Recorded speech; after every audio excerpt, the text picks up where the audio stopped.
Okay, this is the second Dvar Torah, or just Jewish discussion for the Sefirat HaOmer, second day. I know it's the same day as the first video. I'm just catching up because it was Chag and I just missed it last night. So in the Surah of the Ten Makot, we see that Pharoh keeps rebuking Moshe whenever he keeps saying that he's going to go and let the Jews go. And not even rebuking, he says that he's going to let them, but then he doesn't let them go. So what's going on here? So we learned that the helpers of Pharoh would advise him. Moshe would come and he would say, Pharoh, let my people go. And then Pharoh said, okay, fine, I'll let them go. And then the Makkah would end and Pharoh would say backseas. So why would Pharoh say backseas? Doesn't make any sense. You saw the might of God, right? So what, you think God yesterday's God became stronger in the day? You think your God became stronger than our God in the next week? Like, what happened, Pharoh? You're changing minds? Like, you're stupid? You saw what was happening. What's going on here? What's the real message, right? So the answer is actually yes. It's exactly what happened. So when Moshe came, the mazal was not the proper mazal of Pharoh. What does that mean? There's 12 star symbols. They're called zodiacs. Now, what they are in America and England and what secular people believe is a little bit different from what Jewish people believe. But the point still stands that each month has its own mazal, own constellar sign, you can call it in English.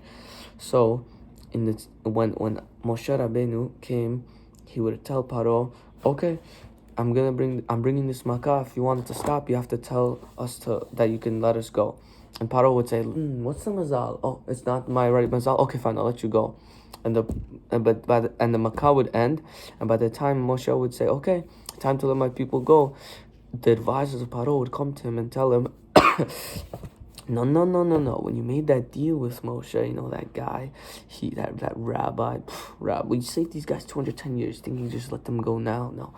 That rabbi, he made the deal with you when it wasn't the proper mazal of our God. Who's their God? The goat.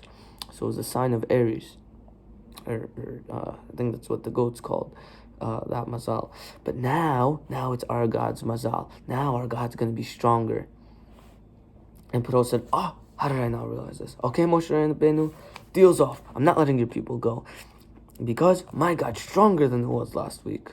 Anyone with a brain would realize gods don't get stronger by week. Just complete stupidity, but I digress. Paro used this excuse to fight with Moshe.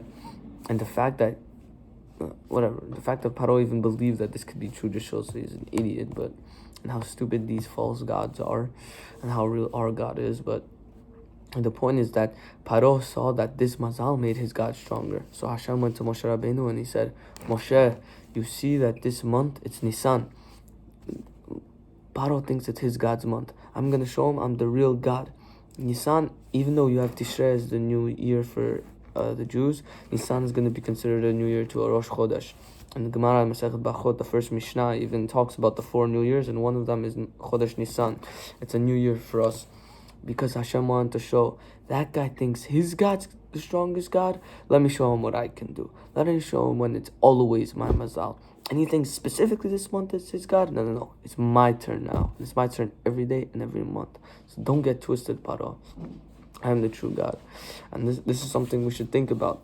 Whenever someone thinks that they're smarter, they're stronger, this lines up, it's shtuot, it's nothingness. The only true power is really God. That's what you have to look for every time when something happens. Not for an outside source. Why did God make this happen? How can it affect your lives? How can you show that this can be truly God, and how it's going to be influential in your life, and how it can be positive? Then you're going to start seeing like the way of Moshe Rabbeinu and the Jews, not like Paro. Don't be like Paro. You have to see the way that the Jews and Hashem made us to be. Okay, Zaka Baruch. Baruch Adonai L'olam. Amen ve'amen.